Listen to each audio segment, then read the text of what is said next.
The game seems to be getting quicker, obviously with the multi-ball and the side, the extra time. After 3 games, it's 45 minutes extra. You're playing an extra half every 3 games of football. I hope I don't get the ref in trouble. I said, please don't book me. I'm sure he booked my goalkeeper coach at the time, so just to look after me, because I think he felt sorry for me. Hello, welcome along to the Sportsman. I'm here with former Northampton Town manager Jon Brady. Jon, good to see you. Talk to me about the value of time out of work for managers, because you obviously left Northampton Town back in December, a couple of months ago. How have you found the time since then? Well, it's been good to come out in a way, because you obviously reflect on what you've done, and it's been a long time over the period of 4 years. And then if you look back at the youth team stage, it's nearly been 10 years since I've been at the club, and now it's time to reflect, recharge, and then look at what you've done, really, because when you're in it, you never get time to really look back at what you achieved. And it's been nice to look back at that and then reflect on ideas on how, you could do things even better or refine them a little bit more. So, yeah, it's been good. I think possibly a few people would have been kind of surprised at the nature of your exit, given your sort of association with Northampton Town that sort of predates your time as a manager, and sort of leaving in season. I mean, are you able at all to give us a little bit of sort of context perhaps around that? In terms of that, like I said at the time, I just felt I had achieved everything I wanted to achieve at my time there. It had been 10 years that I've been with the club, and people probably don't understand that time I've been with the club. And, it's from, I think, to 2015, 16, I joined them and did the under-16s to start with, and then moved up to the youth team. And obviously, like I said, I feel like I'd achieved everything I wanted to achieve. When I was offered the role, it was trying to maintain our League One status. It was very tough in the season when we took over to do that. Missed out by 3 points. And then ultimately, in terms of missing out by 1 point on that first season back in League Two, not 1 point, sorry, by 1 goal. One goal. And, and then having the energy to go again and, sort the recruitment so we could have a better challenge, play a better standard, better way, better style overall, and actually gain promotion again on the final day of the season. And then, the third season in League One, it was our best finish in 16 years. And, to have the likes of Mark Leonard available again and Kieran Bowie come back after a, first year loan, they both got promotion with us, and to come back again, retain most of that squad and then play the way we did. I felt, a lot of our football, you look at some of the games when we played Oxford United at home, we had 66 possession, win the game 2-1, and they're teams that, gained promotion, and we dominated them in terms of we took the initiative on the ball. But obviously through situations of real big injury situations, that was probably a lot of things that were really difficult to cope with, because you couldn't always play the way we wanted to play. We didn't have 2 Mark Leonards, 2 Jack Sowerbys, 2 Sean McWilliams. And the variation in when we had injuries to have other players come in, we had to find another way. And obviously it was great for my growth to do that. But obviously, at Northampton, financially, we're not up with the top runners. Of course. But overall, we made sure, and I think ultimately my goal was to maintain that League One status and to establish Northampton as a League One football club.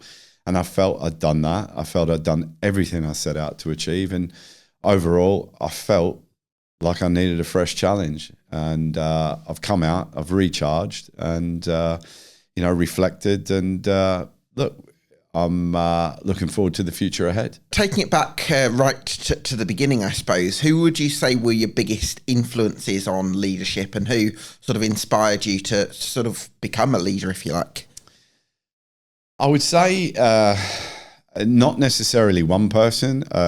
Obviously, when you play, I had a lot of managers that were ex-Premiership players, etc. And a lot of my leadership lessons, learning was very observational from watching how to be a leader, how not to be a leader.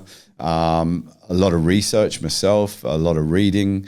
I sort of had, when I first came over from Australia to Brentford, and then had experiences at Swansea and then in non-league with Terry Brown at Hayes, etc. And then Brian Talbot at Rushden and Diamonds, and various types of managers. I had some really excellent grounding there in terms of watching, especially Brian Talbot, his organisational skills, incredible. Terry Brown overall was someone who he could deliver a speech before a match, and you just want to run through brick walls for him. And then you had certain managers that organisationally it wasn't quite right, and but it was very observational from me, and I'd go away and write a lot down, and I knew... Even at that stage, even yeah, sort of early playing career, you're sort of starting your methodology for maybe one day being a manager. Yeah, absolutely. I did my UEFA B. It was a senior players fast track at the age of 26, and then went on to do my pro license very early when I was about 29, still...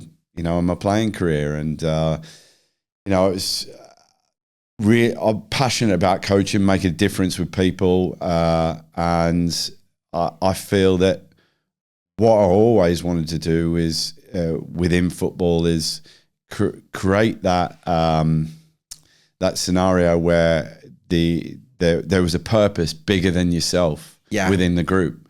I feel we always, each year we came up with something different.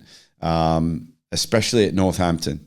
And I went through a lot of learning, which was incredible grounding for me at Brackley. 6.5 years of, coaching, managing, dealing with players' lives. And, you try and help them off the pitch and on the pitch as well. And I feel that was important. That was great grounding for me. And obviously then you go into the youth team.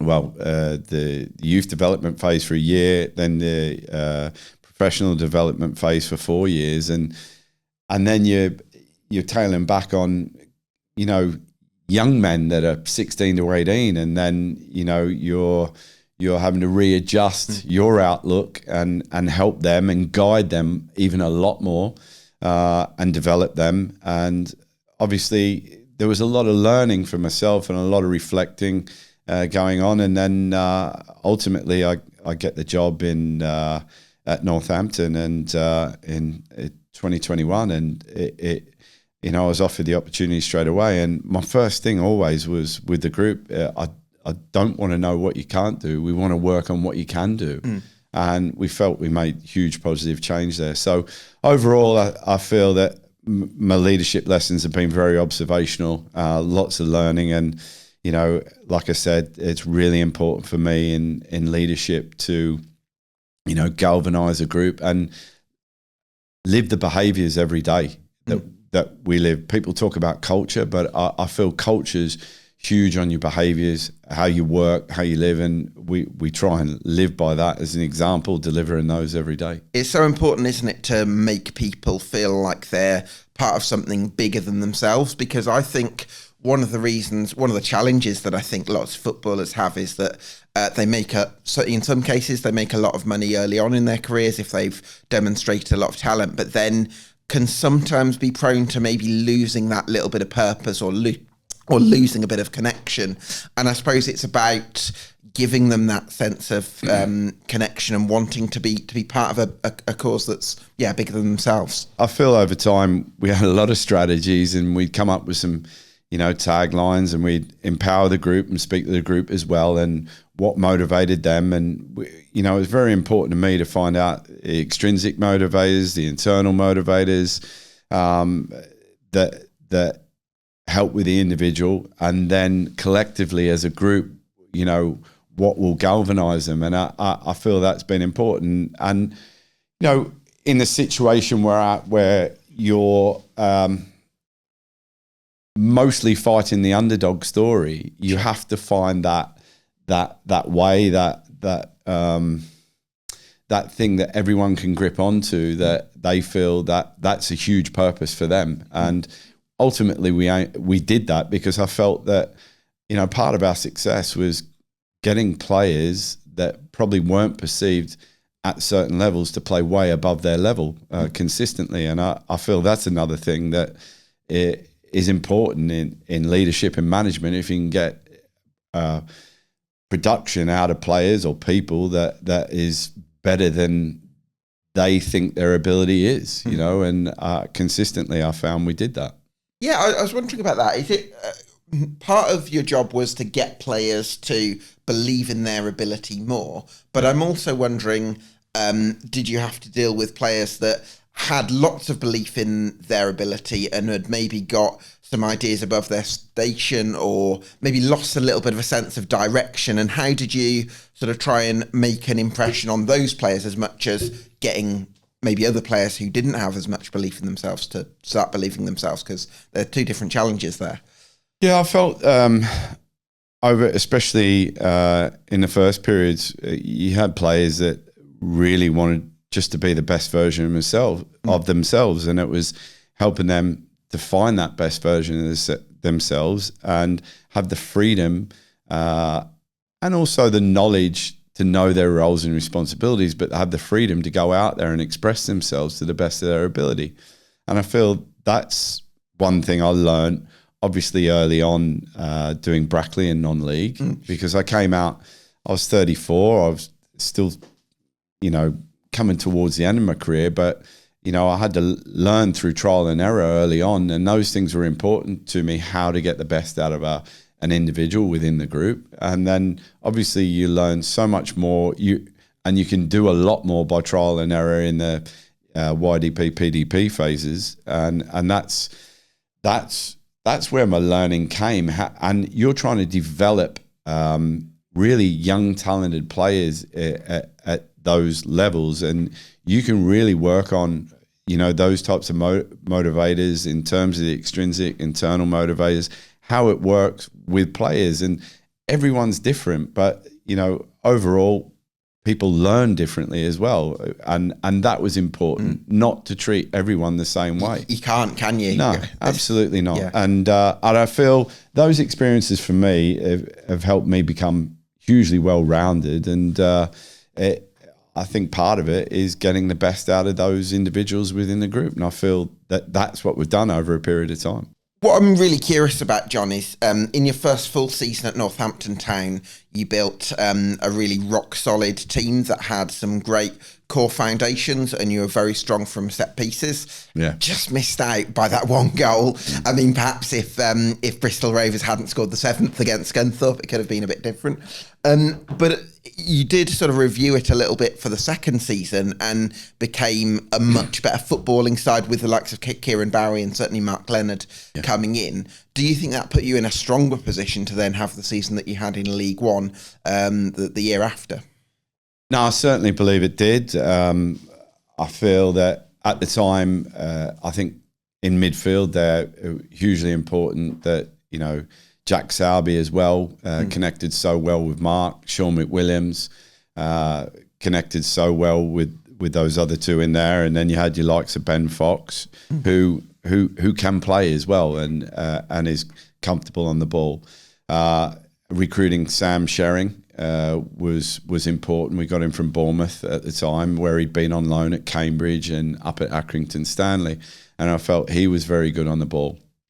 And we, chairman and I, sat down in that summer and with the chief executive and said, look, want to find players that are better technically and young and hungry to help us just go that next step. And we managed to recruit a diamond in Mark Leonard and then Kieran Bowie as well, on loan. And for first loans to perform like they did is absolutely exceptional. But they have to earn the right to get the opportunity, and they certainly did. And then the group that we put together just fitted so well. And but there were serious challenges, as you know. And then we had, probably for the last 8 to 9 games, we had over 11 plus players out. I had my captain out. I remember, before we played Sutton away, I'm having to go to a back three, and we don't normally play a back three. And I had Jack Salby and Sean McWilliams set up in that back three in the training session. I had Max Dyche and Sam Shering sat out, and they're probably 3 weeks away from coming back fit. I'm sure you had to play Sam Hoskins, your goal scorer, as a wing back at one point. Had to play him as wing back, but the story goes at the end of the session, you had and this is what we had within the group. You had the likes of Sam Shering saying, "Look, I've just started jogging.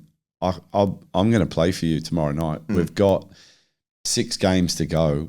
He said, "I'll put myself on the line." And then Max turns around and said, "Well, look, I'll go on the bench." And they're 3 weeks away from properly being fit.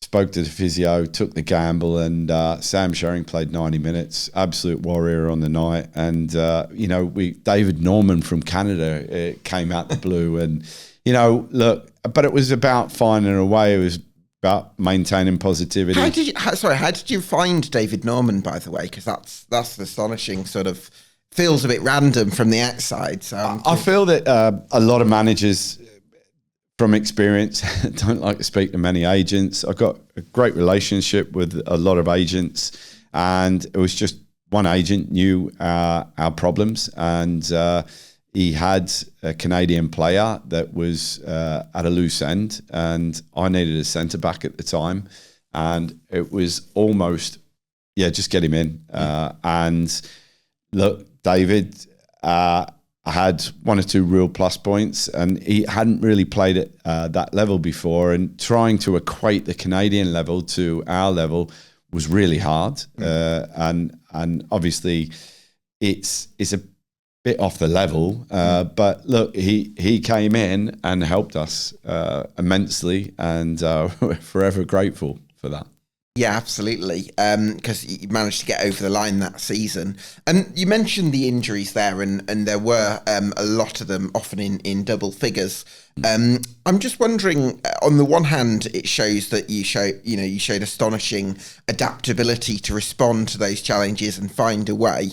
On the other hand, does it maybe make you reflect on the recruitment policy, or was there a sports science challenge? Were you kind of, as a staff, were you kind of quite reflective of why you had to deal with that kind of volume of injuries? I feel across the board at the moment, we talked a lot about that at the time, and hamstring injuries are up 90% from 2 years ago. It's just, the game seems to be getting quicker. Obviously, with the multi-ball on the side, the extra time.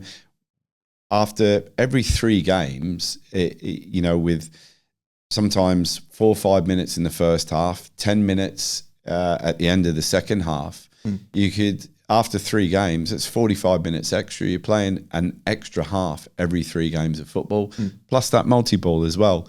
There's various other things, relaying of pitches, etc., and where your injuries come from that, and lots of other things that we delved into. And I'm sure many other clubs are really having a deep dive into those things. And obviously, sometimes we've had to recruit players that haven't played for a period of time, because they're the types of players we have to go after. And then when they haven't played and they come to Northampton, they need to play. And sometimes it's trying to get that balance building them, but sometimes you haven't. We didn't have the opportunity to have those players extra to give them time to build.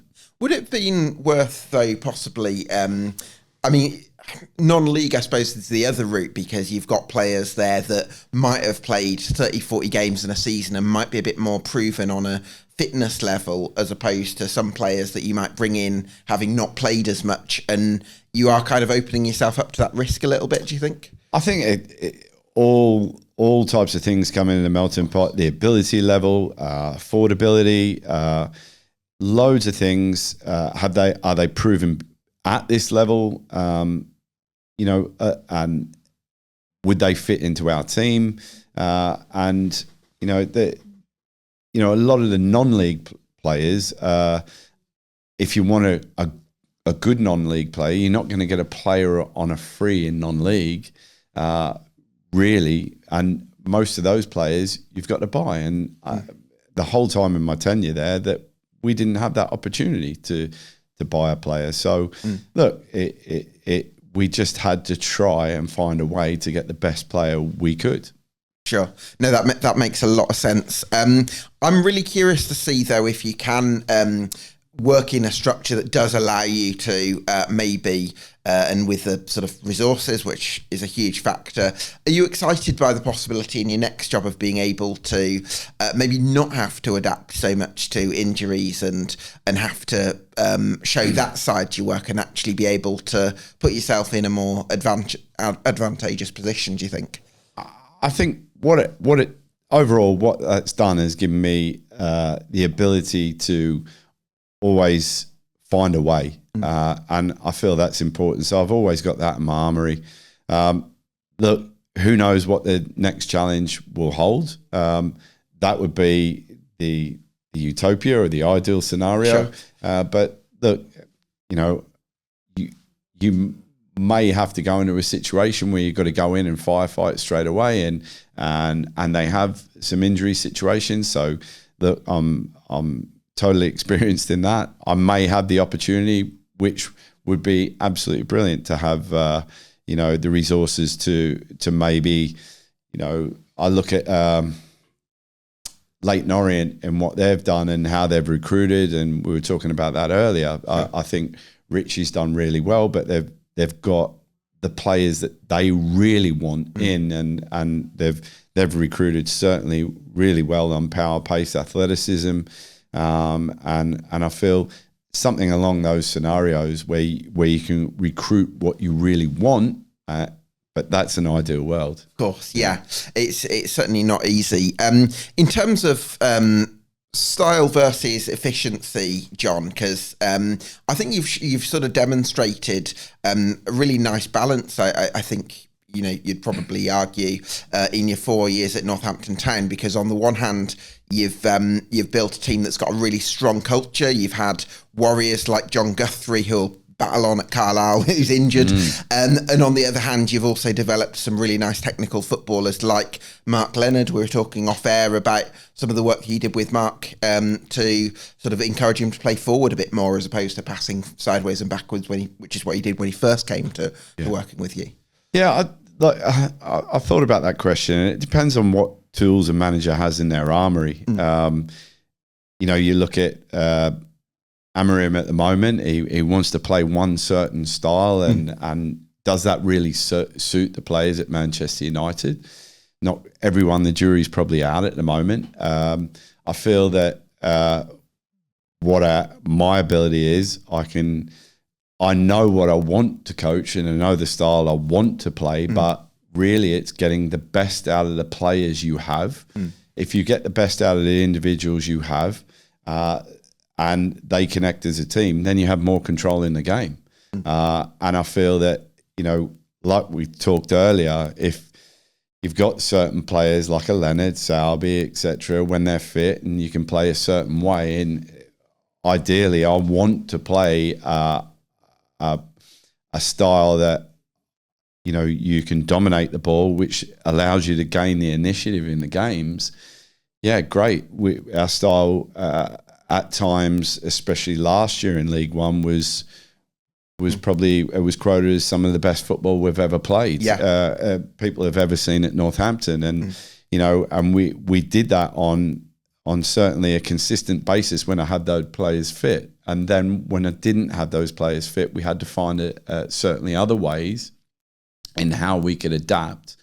And I feel that for me that's important because it's important that I've had those experiences because it allows growth. Because you can't force round pegs into square holes, sure. And we had to make sure we could find a way with and find those solutions with what we had. Would you say problem solving is your number one strength if you were kind of pitching yourself to clubs, or would you sort of put other quality? Obviously difficult to talk about yourself sometimes, but would you say problem solving would be your biggest asset?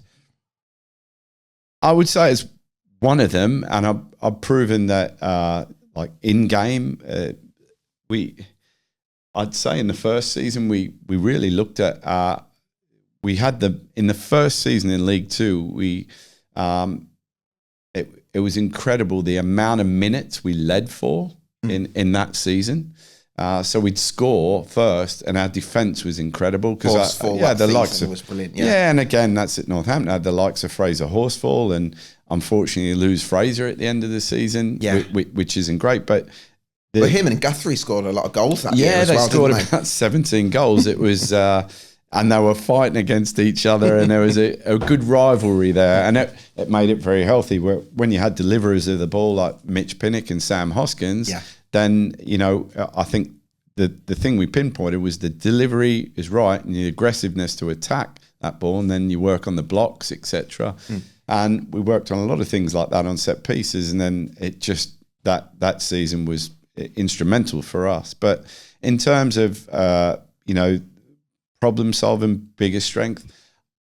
The next season, we pinpointed that we needed to come from behind when being down in the season a lot more. And then, a great trait of a team, I didn't want to be behind, but a great trait of our team was we got the most points from losing positions in the EFL. So that flipped on its from being 1-0 specialist to actually having that in you to turn around deficits. Absolutely. Yeah.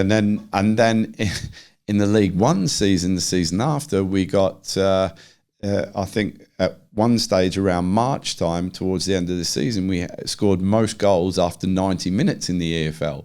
So, we added a lot to the armoury, and there were things that, when we talk in our meetings about, back-to-back wins, home-away wins, we talked about things like that we, keep going right to the end, and how would we do it? And these were the challenges where we sat down with the players and said, what do we need to do more of, etc. And, this is how we built sort of those behaviours, that culture, etc. of, a Northampton Town team's never dead and buried, and we can always find a way to win a match or come back and at least get a point out of the game. Yeah, you certainly set an incredible culture there, and I know there's been Northampton Town fans who I asked kind of ahead of the interview sort of get some ideas, and they've said one of the best managers we've had in, I think someone said 50 years, so wow. That really is a testament to the work that you did there. One question I've got is, what would be the biggest similarity in terms of the Jon Brady 2025 and the Jon Brady that started out at Brackley in 2009?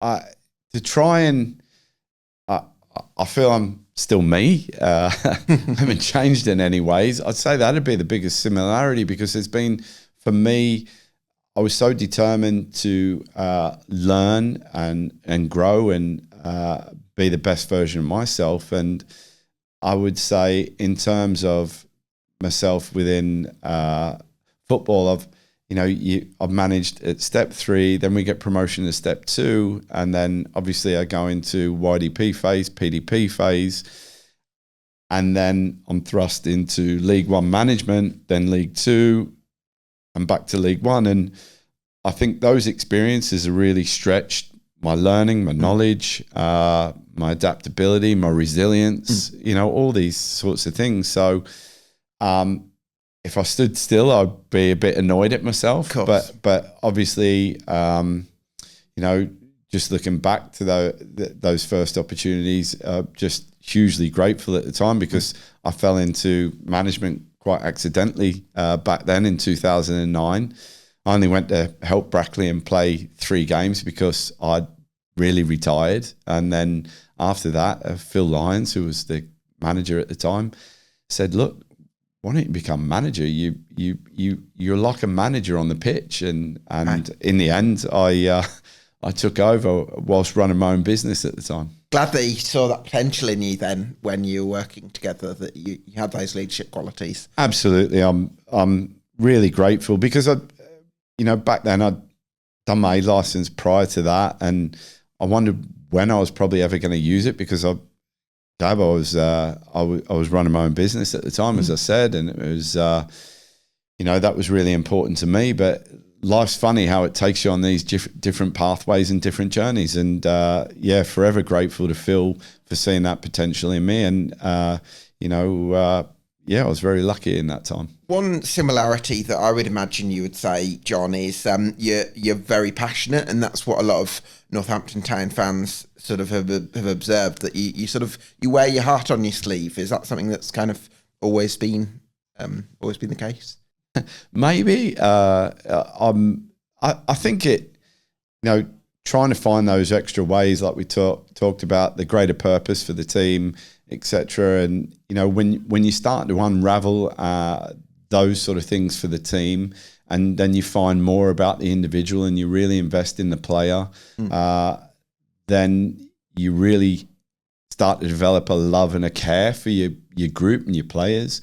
And I think when you start and do that, and you show those sides, then you come out with so much protection for the group. You want to give them so much energy to help them be the best version of themselves. And I think all these things in the melting pot, I think if you bring that energy every day to that group, then they feed off it. And then in the end, it's a fantastic, it feels like a great relationship. And I felt we had that, especially with the players and staff, and then the fans at Northampton. We wanted to really connect with the fans, because when I took over, it was COVID. And it was, I don't know if you remember, Gab, and you got the opportunity to go to games, but it was when you were in that, and you could hear your own voice on the sideline, and there was no energy coming off the crowd. The games felt like quite soulless. Yeah. And our biggest thing was trying to connect, back to the fans. You might have got a few people on the hill, did you? Absolutely. And well, at Northampton, you do have that opportunity, don't you, with the hill behind. But our big thing was to try and create an energy within the club and really galvanise everyone. But you had to win. We had to start off well and had to win games first and foremost. And we really did in that first season. And I feel that now with the crowds up 55% on average at Northampton, those things fill you with a sense of pride that we've, overall, and look, Kelvin and James, absolutely fantastic. And finally the stands being built there at Northampton. And it's just from where we started to what my time finished, just when you look back at it now, I can finally look back at it and immensely proud in where we've left it. Yeah, I think a 55% increase in crowds is a phenomenal achievement, really, especially at a time where there's a cost of living crisis and all the rest of it. So you certainly did something to bring people to Northampton Town.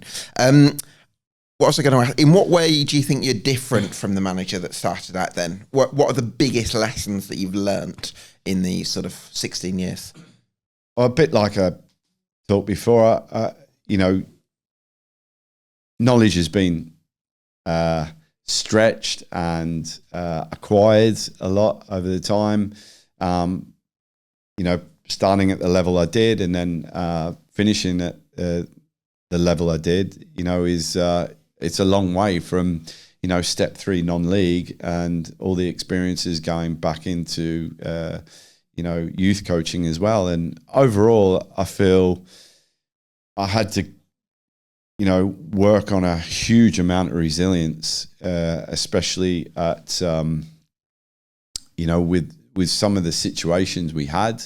I feel that overall, it's probably been an experience that's accelerated my learning far more than I'd ever believed it could be. And I think that's a good thing. And it's really allowed me this time out at the moment to really reflect on what we've done, how we did it, and more strategize the process in what we did, because coming straight out of the youth team, going straight into the cut and thrust of it, and for 4 years going full throttle, sometimes you don't come out and look at the full strategy from a helicopter view, and I think that's been really good for me to come out and do that. Do you think from having you had helicopters nearby, in your time at Northampton when you were starting out, because you had the likes of Colin Caldwood and initially Martin Foyle as well? I mean, how influential were they to your decision-making processes? Yeah, that was one thing early on in my tenure after the first season in League One, that obviously we needed to recruit the recruiter, and James White and myself went and spoke to Martin Foyle, and I found I hit it off with him straight away. And he's at St Mirren now with Robbo and doing a fantastic job there. And what we did, we set out structure for the club that hadn't been in place, player profiling and what we wanted, what I wanted to do, and DNA of a player, and specifically for each position. And Martin just got me and read me straight away, and he'd have a list of 5 to 6 players, and he'd go, look at these, and I'd sift through them, and I'd go, look, I really like this one, and then he'd be in contact, and if it wasn't that one we could get, it would be the next one down that list. And it was just, brilliant relationship. And then with Colin coming in as well, we semi knew obviously I knew of him, and then he knew of me within Northampton, and ended up over the period of time, I would put Cole down as one of my really, really good friends. And, just there's so many layers to Cole, and there's so much warmth to him as well. And I felt, it was great. It was bittersweet when he got the opportunity to go to Southampton, because with that, you lose someone who you really entrust in, and but you don't want him to miss out on that opportunity. And ultimately, the gentleman he asked, do you think it's right? And I went, of course, Cole, you got to go. And, ultimately from then it was funny though, we kicked on after that for a bit in League One, but that didn't mean anything. It was just to have him around and have him as a sounding board and hit off ideas. It was absolutely brilliant. So I really enjoyed his company and his knowledge and his time, I guess that shows, is that something that you'd really want for yourself in your next job, a real network of people like a Martin Foyle and a Colin Caldwood in different roles, people who you can really lean on and you can sort of trust their judgment on things? I think a great thing I was very hands-on in the time I was there at Northampton, and obviously with the club's Premiership level of the loans we had, I didn't leave that to Martin as well. I wanted to, and obviously the other recruitment staff, I wanted to make sure that I had that personal touch with, I'd meet, the head of recruitments at those Premiership clubs and develop those relationships and make sure that they felt that they knew from the source itself that I was giving everything I could to develop those players. And obviously, psychologically, technically, tactically, they got the feedback that they needed, firsthand. It wasn't, right, can we send a report sheet in or etc. Anytime they wanted to speak, they would speak to me. So I felt that was important. So in terms of that, we had that. But yeah, in terms of what I want to do next, I know the staff that I need and the type I need around me, and I feel that if the opportunity arose, that I'd be in a good place to with that staffing group to go. Yeah, absolutely. What do you think, since you've had that time out of work? I think lots of clubs would look at this incredible body of work that you've done at Northampton Town, getting them to mid-table in League One on one of the lowest budgets at that level. I think they'd also be looking at kind of, for any manager, what are the reflections that you've taken in the subsequent months that you feel like can make you an even better and bigger and stronger manager the next time around? Is there anything that you feel like you've learned and sort of reflected on in the last couple of months? I'd say one of the most important things, and it's being totally honest about it, is learning how to rest and switch off. Right, yeah. I don't think that was one of my strong points at the time, because obviously, we kept trying. Every year upon year, it was continual growth, and we kept moving forward. And I felt that was my huge motivation to do that. But it's obviously, when you're in the middle of managing it all, you sometimes don't allow yourself to have that time to reflect and recharge. And I think, like we talked earlier, it's having that opportunity at times to step away, have that helicopter view, and spend a little bit of time with the family, do something that really takes your mind away from it, because it can become all-consuming. It's and it's not healthy to continually think about it 24/7. Yeah, you need to sort of come away from it and then come back with a fresh. Do you know what? I know Matt Bloomfield had been very successful at Wycombe Wanderers. He's now Luton Town manager. Yeah. I think one of the reasons why he was so successful at Wycombe is because he commuted, I think, from Essex to Wycombe, or somewhere around there to Wycombe. And I think the fact that you're spending time in the car where you can't be on your phone, you can't be on your laptop, or you're basically just being still driving the car.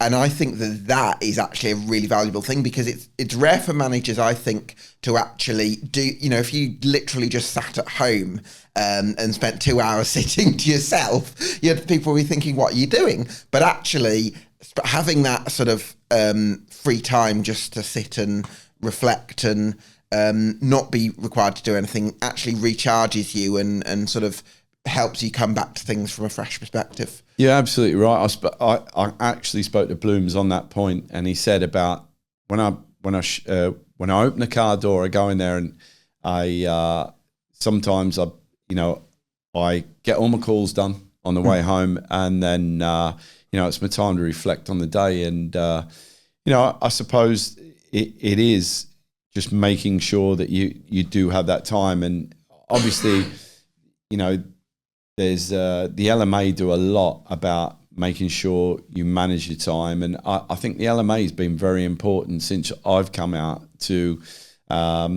help with a lot of learnings, help with some support on people helping you to manage that time a lot better. So that's been really important for me, and I'm grateful to the LMA for all the opportunities they've given me recently. One thing I'm really curious about, Jon, is what are you looking for in your next job, if you had to give it 3 things? Because I know it's very difficult to be specific about this question because you don't want to pitch yourself too narrow. But are there 3 things that you could give me where it's like, I would really like to work in this sort of situation or environment? Well, I feel it's ultimately, if you walk into a club, it's about the players first and foremost, and the ability within the group. So it would be a group that's got the ability to achieve something special. That's probably, it's not quite going right. So first and foremost for me, walking into a club where they've got players, a collective group with good overall ability, and you may be able to make some tweaks to it, help guide them in certain ways, and get the best out of that group, and get them firing, and challenge towards top of a league, which when we had the opportunity in League Two, is we were punching way above expectation consistently, and everyone expected us to probably be a mid-table side. Well, I think I would say Northampton Town in League Two. I think from an outside perspective, because historically Northampton Town are a yo-yo club in between League One and League Two. I think I probably assume that Northampton Town would be expected to be, say, in the top 10 of League Two based on the budget. But actually, maybe the budget was a little bit lower than probably there was the external perception, perhaps. Yeah, look, I think fans at our club certainly believe we are a League One club, but at the time we were certainly not that off the pitch, and we made sure that we were on. And then obviously you win games and the expectation level rises. You can raise expectations, but you can't lower them. No, but that's not a bad thing. Of course. And you want to create enjoyment for people and success. And I feel that's what we did. And, that's part of building and helping a football club be in a better place. And overall, I think with Brackley, what I did and helped them going to the Conference North, and nearly we lost in the playoff final to get into the conference, back in 2012. And then, to re-establish and establish Northampton Town now as a League One club. I think that's an important thing for me, project, holistically for the whole club to help a club, move forward and move into a better place would be important. And play a brand of football that, thirdly, have a group that I could play the brand of football I really want to play, and ultimately be successful and win games on top of that. Absolutely. Final sort of reflections on your time at Northampton Town then, and best memories. Well, absolutely grateful for every moment. I loved every moment that I had there, and I gave absolutely everything to it. But I feel that, obviously first season in League Two, missing out by one goal, and it's basically that whole season and probably right towards the end when everything was against us and finding a way to cross that line and gain promotion. And then obviously the next season, finally. What was that moment like, winning promotion at Tranmere, just the relief of finally, like 2 years' work? It's so surreal because you can't believe you've just done that. And because your brain still thinks, come on, I've got another game to go, etc. And, just that moment, really sitting in the bus on the way home.